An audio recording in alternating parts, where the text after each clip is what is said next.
요즘 세상 정말 쉽지 않죠? 그건 국제기구의 리더 자리도 마찬가지일 거예요. 인류의 평화를 위해 만들어진 조직이지만 각 나라가 자기 이익을 완전히 내려놓기는 어렵잖아요. 그래서 국제기구의 수장은 늘 복잡한 이해관계 속에서 모두가 납득할 공통의 목표를 만들어가야 합니다. 쉽게 말해 인류의 리더 중 리더인 셈이죠. 그만큼 용기, 비전, 그리고 외교력까지 두루 갖춰야 합니다. 특히나 유네스코의 리더 자리는 좀 더 까다로울 수 있어요.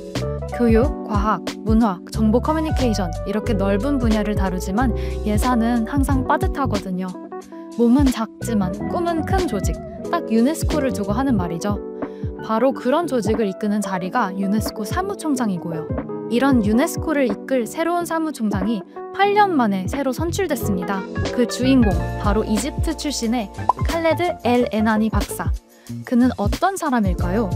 그리고 유네스코 사무총장은 도대체 어떻게 뽑히는 걸까요? 이번 알쓸유잡에서는 칼레드 엘 에나니 신임 사무총장의 선출 과정에 대해서 이야기를 여러분께 들려드릴게요.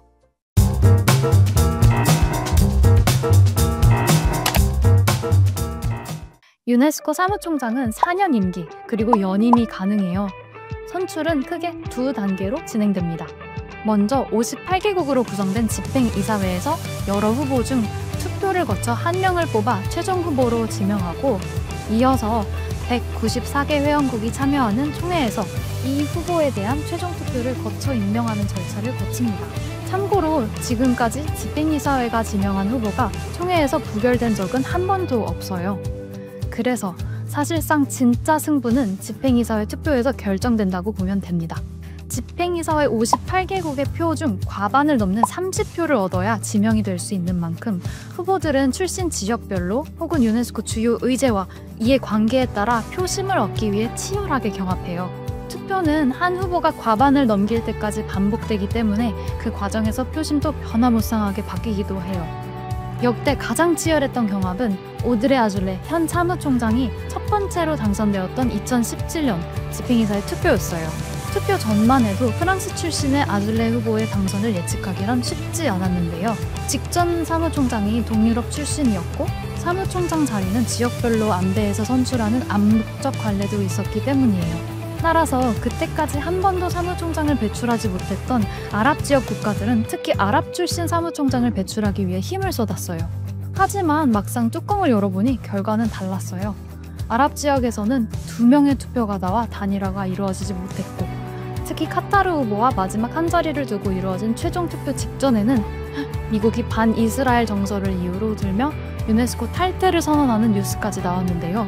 이러한 여러 요소들이 겹쳐서 이전 투표에서 한 번도 1위를 차지해보지 못했던 아줄레 후보는 마지막 투표에서 30대 28로 극적인 역전승을 거뒀습니다. 역대 가장 적은 표차였죠.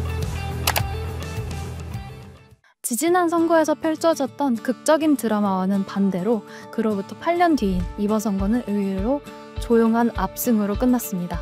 이번에는 놓치지 않겠다는 의지를 다진 아랍 지역 국가들의 표심은 단단하게 모였고 3명의 등록 후보 중 1명이 일찌감치 사퇴해서 처음부터 1대1의 구도가 만들어졌기 때문이에요.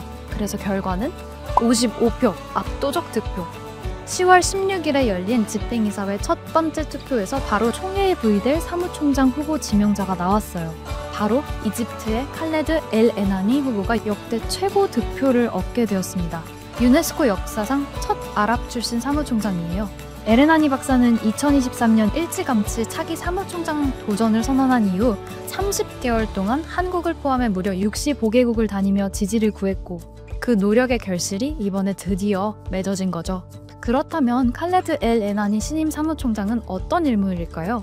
1971년 이집트 출생의 그는 프랑스 폴 발레리 몽펠리에 3대학교에서 박사학위를 취득했고, 이집트 헬완 대학교에서 30년 넘게 이집트학 교수로 재직한 고고학자입니다. 학계뿐만 아니라 행정 경험도 풍부한데요. 국립 이집트 문명박물관장과 카이로 이집트 박물관장을 역임했고, 2016년부터 2022년까지는 이집트의 고대 유물부 장관, 관광, 고대 유물부 장관을 지내며 유산 보존과 활용 분야에서 실무 경험을 쌓았습니다. 모국어인 아랍어 외에 프랑스어와 영어까지 유창하게 구사해요. 엘 에나니 사무총장이 선거 과정에서 내세운 비전은 유네스코 for People입니다. 그는 인간을 임무의 중심에 두고 차별 없이 누구도 뒤처지지 않는 유네스코를 만들겠다고 약속했는데요. 특히 주목할 부분은 유네스코의 거버넌스에 대한 그의 생각입니다. 유네스코 사무국이 문화적 교량 역할을 수행함으로써 정치화되지 않은 기술적 숙고를 통해 합의를 촉진하겠다고 밝힌 부분인데요. 자, 쉽게 말해 유네스코가 정치적 논쟁의 문제가 아니라 문화적 다리를 놓는 공간이 되어야 한다는 주장이에요. 유네스코 내에서 종종 발생하는 세계유산을 둘러싼 회원국 간의 정치적 갈등을 해소하고 유네스코 본연의 임무에 집중하겠다는 의지를 보인 거죠. 하지만 새로운 사무총장 앞에는 만만치 않은 과제들이 놓여 있습니다. 앞서 언급했듯이 유네스코는 세계유산이나 여러 이슈를 두고 회원국 간의 정치적 갈등이 불거지기 쉬운 무대입니다. 최근에는 트럼프 대통령이 집권한 미국이 다시 유네스코 탈퇴를 선언했고요.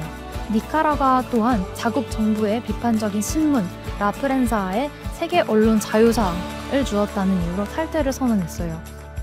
유네스코 안팎을 흔드는 정치적 파도는 여전히 거칠기만 한 상황이에요. 뿐만 아니라 엘 에나니 사무총장은 항상 부족한 예산 속에서 조직을 더 효율적이고 투명하게 만들기 위한 개혁 작업도 계속 이어가야 합니다.